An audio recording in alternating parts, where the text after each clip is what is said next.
Alright, welcome everybody. So we got another package from here from KC Tool. It's a couple of things I picked up after Black Friday. Yeah, the package looks pretty beat up, so hopefully everything survived that. I'm going to try using this Stahlwille letter opener. See how this works in opening packages. Yeah, it's more of a letter opener. Probably would stick to a box cutter for opening packages. So I'm not going to put down the post office. I'm sure they do the best that they can. I'm sure they're pretty swamped this time of year. First thing, we got our complimentary number 2 bit here.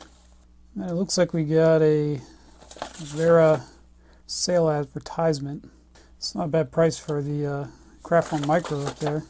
So first thing I picked up here is one of the complete sets of these replaceable blade screwdrivers, the insulated versions, and basically the line is the KK, and then the 60, 62, 68, all those refer to the bit styles. So I've gotten a couple of these in a couple of sets. They included one with the latest advent calendar, and it's one of those tools where when you first look at it, you kind of think that this is not going to work, or you're not going to find it very useful, but it seems as the more I use these, the more I like them. And I want to get a complete set before I do a formal review on it, because this is the way most people are going to buy the set. They're going to buy it in one of these. So you got the indicator on the outside, what this is. And the interesting thing I thought about this set is that it includes 2 handles, 2 identical handles. Part of that is because you're often going to find a case where you have multiple, fastener types. Usually it's, 2 or so. You might have a slotted and then a Phillips. So that way you don't have to keep changing the blades back and forth. So these right here are not the slimline. So they have basically 2 versions of this. They got the ones, these are like the normal style, and then they got the slimline, which basically adds like a step in the actual shaft, and then it molds the insulation right into that step, so it's basically a smooth transition. So what that slimline is supposed to do, if you have a counterbore hole that's like really tight tolerance, like super tight tolerances, there's a possibility you couldn't get this in there. I don't know if I've run into any case where I couldn't get that in even with these. I'm sure there is, because otherwise they wouldn't make that style. So yeah, look forward to that future review when I ever get around to it. So I got another one of these Hex L-Keys, and probably wondering why I picked up another one of these. I think I'm actually going to do some testing on this plastic because somebody emailed me quite a while back, and I'm sorry I haven't gotten to it, that they were seeing this degrade when they use certain solvents. My guess is that it's probably a PVC based plastic. So basically anything like petrol or brake cleaner, chlorinated brake cleaner, is going to destroy this, in addition to several other things. So the type of plastic that would hold up the best is typically a Teflon based, and there's probably about a dozen or so different Teflon based polymers out there. But I wanted to get a new one because the old one may have already been contaminated with something, and it may affect the results. So we'll throw it in some solvents. And so I did look at the Wera documentation, and all they said it was a thermoplastic material, which could be basically anything.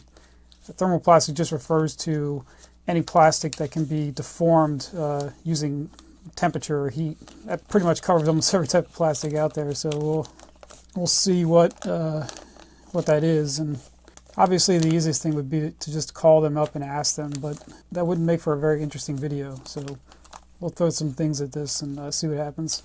So I think I got my final pliers wrench for the upcoming showdown that I'm going to do eventually. So this is the Stahlwille version, which is made by VBW. And I originally wasn't going to get this one, but after I got this version, the regular gripping version, and I was so impressed with the way it works, I figured this guy would be worth a try. It's really, in the action, is extremely smooth on the Stahlwille one. As I indicated in the when I did the follow-up review on this guy, The reason that's so smooth is because this is a machine surface right here, so you're basically just riding against the flats on here. You don't have machine surfaces, so it's not going to be quite as smooth, but they add, you know, a lot of tolerance in there so that it doesn't bind up.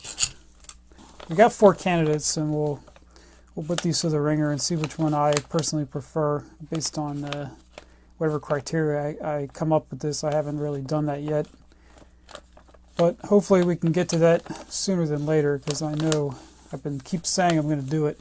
So speaking of pliers wrenches, one reason I think I had to hold off on that showdown is Knipex came up with an updated version of their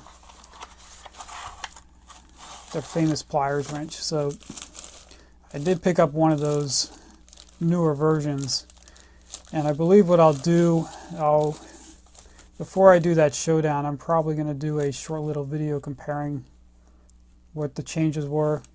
But there was thing that I'm not really sure why they did this, but they kept the same part number for all of the versions that they previously had. So I think I'll get into this more when I compare them.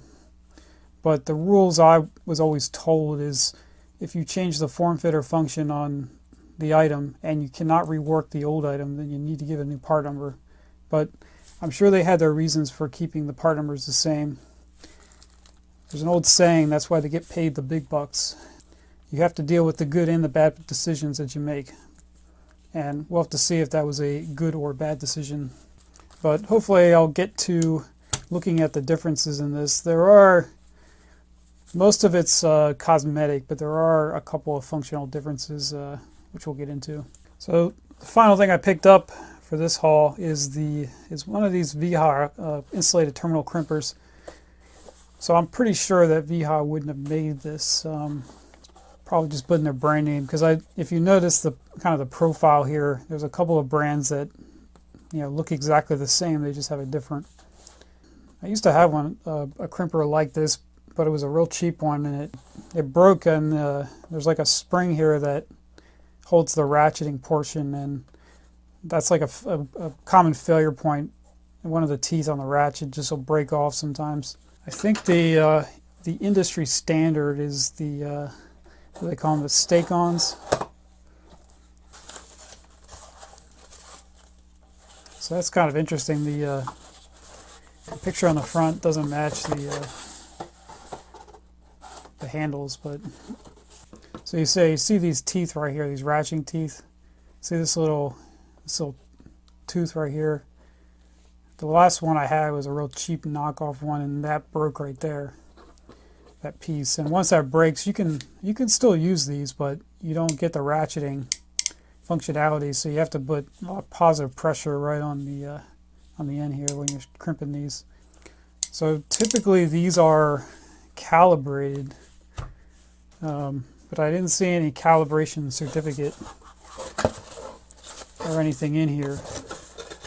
And really what the calibration is the amount of force that it puts on there before it releases. But I don't know if there's any way you can actually adjust these. I'm not sure who the OEM is on these, so if anybody knows, write in the comments.